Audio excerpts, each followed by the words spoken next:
എല്ലാവർക്കും സ്വാഗതം. നമ്മൾ കഴിഞ്ഞ ക്ലാസ്സിൽ ക്രാമറാവോ ഇന്നിക്വാളിറ്റി എന്താണെന്ന് പഠിച്ചു. അതിനു മുന്നേ ഉള്ള ക്ലാസ്സുകളിൽ നമുക്കൊരു എസ്റ്റിമേറ്റർ തന്നു കഴിഞ്ഞാൽ അത് ഗുഡ് എസ്റ്റിമേറ്റർ ആണ് എന്ന് പറയണമെന്നുണ്ടെങ്കിൽ 4 പ്രോപ്പർട്ടീസ് സാറ്റിസ്ഫൈ ചെയ്യണമെന്ന് പറഞ്ഞു.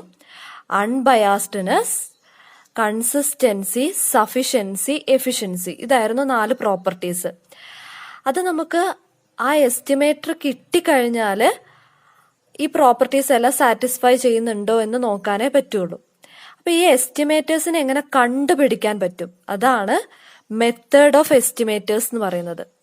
അപ്പൊ പ്രധാനമായിട്ടും 2 മെത്തേഡാണുള്ളത്. ഒന്ന് മെത്തേഡ് ഓഫ് മൊമെന്റ്സും ഒന്ന് മെത്തേഡ് ഓഫ് മാക്സിമം ലൈക്ലിഹുഡും. അതിൽ ഈ മെത്തേഡ് ഓഫ് മൊമെന്റ്സ് വളരെ ഓൾഡ് മെത്തേഡാണ്. കൂടുതലും നമ്മൾ യൂസ് ചെയ്യുക മെത്തേഡ് ഓഫ് മാക്സിമം ലൈക്ലിഹുഡ് ആണ്. അപ്പൊ നമ്മൾ ഇന്ന് പഠിക്കാൻ പോകുന്നത് എന്താണ് മെത്തേഡ് ഓഫ് മൊമെന്റ്സ്, എങ്ങനെയാണ് ഈ മെത്തേഡ് ഓഫ് മൊമെന്റ്സ് ഉപയോഗിച്ച് നമ്മൾ എസ്റ്റിമേറ്റേഴ്സ് കണ്ടുപിടിക്കുക എന്നാണ് ഇന്നത്തെ ക്ലാസ്സിൽ നോക്കാൻ പോകുന്നത്. ഇതാണ് മെത്തേഡ്സ് ഓഫ് മൊമെന്റ്സ് പറയുന്നത്. അതായത് ഇതിന് 2 പാർട്ടാണുള്ളത്. അതിൽ ഫസ്റ്റത്തെ പാർട്ട് ഇതാണ്: let X be a random variable with probability density function F of X theta. Let mu R dash be the rth moment about origin. അപ്പൊ നമ്മള് എക്സ് എന്ന് പറയുന്ന ഒരു റാൻഡം വേരിയബിൾ ഉണ്ട്, അതിന്റെ ഡെൻസിറ്റി എന്ന് പറയുന്നത് എഫ് ഓഫ് എക്സ് തീറ്റയാണ്. അപ്പൊ അതിൽ നിന്ന് നമ്മൾ ആർത്ത് മൊമെന്റ് കാണും. അതെന്ന് പറയുന്നത് expectation of x raise to r ആണ്. ഇനി രണ്ടാമത്തെ പാർട്ട് ഇതാണ്: let x1, x2, etc. xn be a random sample of size n drawn from the population with the density function. ഈ സെയിം ഡെൻസിറ്റിയിൽ നിന്ന്, ആ ഡെൻസിറ്റിന്റെ പോപ്പുലേഷനിൽ നിന്ന് നമ്മളൊരു റാൻഡം സാമ്പിൾ സെലക്ട് ചെയ്യാണ്. Then rth sample moment will be mu R dash equal to 1/n summation i equal to 1 to n xi raise to r ആണ്. അതായത് പോപ്പുലേഷന്റെ ആർത്ത് മൊമെന്റ് എന്ന് പറയുന്നത് മ്യൂ ആർ ഡാഷ് ആണ്. സാമ്പിളിന്റെ ആർത്ത് മൊമെന്റ് എന്ന് പറയുന്നത് എം ആർ ഡാഷ് ആണ്. എം ആർ ഡാഷ് എന്ന് പറഞ്ഞ് ഡിഫൈൻ ചെയ്തിരിക്കുന്നത് 1/n summation i equal to 1 to n xi raise to r ആണ്.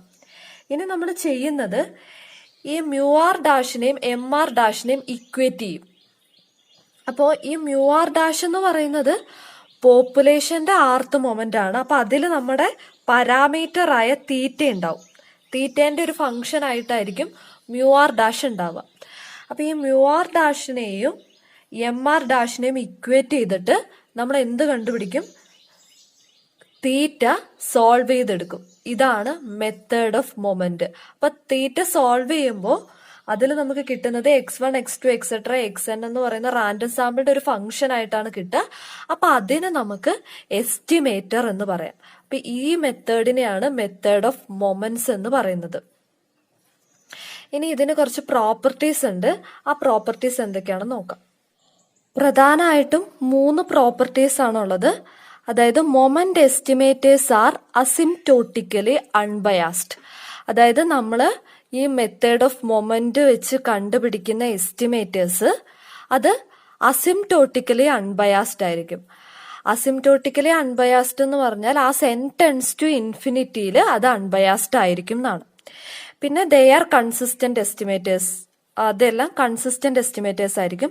പിന്നെ അടുത്ത പ്രോപ്പർട്ടി പറയുന്നത് കുറച്ച് ജനറൽ കണ്ടീഷൻസ് നമ്മൾ കൊടുത്തു കഴിയുമ്പോൾ നമ്മൾ കണ്ടുപിടിച്ച മൊമെന്റ് എസ്റ്റിമേറ്റേഴ്സ് അതിന്റെ ഡിസ്ട്രിബ്യൂഷൻ അസിംപ്റ്റോട്ടിക്കലി നോർമൽ ആയിരിക്കും. അതായത് ലാർജ് സാമ്പിൾ എടുത്തു കഴിയുമ്പോൾ അത് നോർമലിലേക്ക് ടെൻഡ് ചെയ്യും. അങ്ങനെ 3 ഇമ്പോർട്ടന്റ് പ്രോപ്പർട്ടീസ് ആണ് മൊമെന്റ് എസ്റ്റിമേറ്റേഴ്സിനുള്ളത്. മൊമെന്റ് എസ്റ്റിമേറ്റേഴ്സ് എന്ന് പറഞ്ഞാൽ ഈ മെത്തേഡ് ഓഫ് മൊമെന്റ് വഴി നമ്മൾ കണ്ടുപിടിക്കുന്ന എസ്റ്റിമേറ്റേഴ്സ് ആണ്. അപ്പോൾ ആ എസ്റ്റിമേറ്റേഴ്സിന് ഈ 3 ഇമ്പോർട്ടന്റ് പ്രോപ്പർട്ടീസ് ഉണ്ട്. ഇനി നമ്മൾ എങ്ങനെയാണ് മൊമെന്റ് എസ്റ്റിമേറ്റേഴ്സ് കണ്ടുപിടിക്കുക എന്നുള്ളതിന് എക്സാമ്പിൾസ് നോക്കാം. ഇതാണ് problem. If f of x lambda എന്ന് പറയുന്ന density e raise to minus lambda, lambda raise to x by x factorial, comma lambda greater than 0 for x equal to 0, 1, 2, 3, etc. then estimate lambda by the method of moment. ഇത് നമുക്ക് എന്തിന്റെ density ആണെന്നറിയാം? പോയിസോണിന്റെ density ആണെന്നറിയാം. അപ്പൊ നമുക്ക് ലാംഡയ്ക്ക് ഒരു estimate ആണ് കണ്ടുപിടിക്കേണ്ടത്. Method of moment ഉപയോഗിച്ച് വേണം കണ്ടുപിടിക്കാൻ. അപ്പൊ നമ്മുടെ ആദ്യത്തെ സ്റ്റെപ്പ് മ്യൂ ആർ ഡാഷ്. അപ്പൊ നമ്മൾ ആദ്യം എടുക്കുന്നത് ആറിന് 1 ആണ് കൊടുക്കുന്നത്. അപ്പൊ മ്യൂ 1 ഡാഷ് എന്നാണ്. അപ്പൊ മ്യൂ 1 ഡാഷ് എന്ന് പറയുന്നത് എന്താണ്? Expectation of x raise to 1, അതായത് എക്സ്പെക്ടേഷൻ ഓഫ് എക്സ് ആണ്. അതായത് എക്സ്പെക്ടേഷൻ ഓഫ് എക്സ് എന്താണ്? പോയിസോണില് ലാംഡ എന്നാണ് നമ്മൾ പഠിച്ചിട്ടുണ്ട്. അപ്പൊ നമുക്ക് മ്യൂ 1 ഡാഷ് എന്ന് പറയുന്നത് എന്തെന്ന് കിട്ടി? ലാംഡ എന്ന് കിട്ടി. ഇനി നമ്മുടെ M1 ഡാഷ് ആണ് കാണുന്നത്. അതായത് ആറിന് 1 കൊടുത്തു, നമുക്ക് ലാംഡയ്ക്ക് മാത്രമാണ് എസ്റ്റിമേറ്റ് കണ്ടുപിടിക്കാനുള്ളൂ. അപ്പൊ ആറിന് 1 എന്ന് കൊടുത്തു. അപ്പൊ M1 ഡാഷ് എന്ന് പറയുന്നത് എന്തായിട്ട് വരും? 1/n summation i equal to 1 to n xi എന്ന് വരും. അപ്പൊ നമ്മള് മ്യൂ 1 ഡാഷ് ലാംഡ എന്ന് കണ്ടുപിടിച്ചു. പിന്നെ M1 ഡാഷ് നമ്മൾ 1/n summation i equal to 1 to n xi എന്ന് കിട്ടി. ഇതെന്താണ്? എക്സ് ബാർ എന്ന് നമുക്ക് എഴുതാം, കാരണം സാമ്പിൾ മീൻ ആണിത്. ഇനി നമുക്ക് എന്താണ് ചെയ്യേണ്ടത്? ഈ മ്യൂ ആർ ഡാഷും MR ഡാഷും കൂടെ ഇക്വേറ്റ് ചെയ്യണം. അപ്പൊ എന്ത് വന്നു? മ്യൂ ആറിന് നമ്മൾ 1 എന്ന് കൊടുത്തപ്പോ മ്യൂ 1 ഡാഷും M1 ഡാഷും ആണ് ഇക്വേറ്റ് ചെയ്യേണ്ടത്.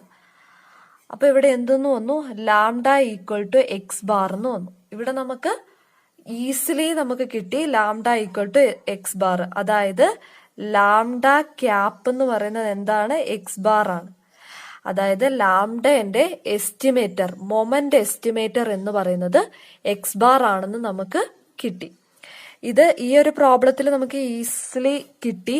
പക്ഷെ ചില പ്രോബ്ലങ്ങളിൽ ഇത് രണ്ടും കൂടെ ഇക്വേറ്റ് ചെയ്ത് കഴിയുമ്പോൾ നമുക്ക് ലാംഡന്റെ വാല്യൂ എന്താണെന്ന് സോൾവ് ചെയ്തെടുക്കേണ്ടി വരും. ഈ പ്രോബ്ലത്തിൽ വളരെ ഈസി ആയിട്ട് കിട്ടി. അപ്പൊ ഇതിനെയാണ് മെത്തേഡ് ഓഫ് മൊമെന്റ് എന്ന് പറയുന്നത്. അപ്പൊ ഇതിന് കൂടുതൽ എക്സാമ്പിൾസ് നമുക്ക് അടുത്ത ക്ലാസ്സിൽ ഡിസ്കസ് ചെയ്യാം. എല്ലാവർക്കും ഇത്രയും മനസ്സിലായെന്ന് വിചാരിക്കുന്നു. Thank you.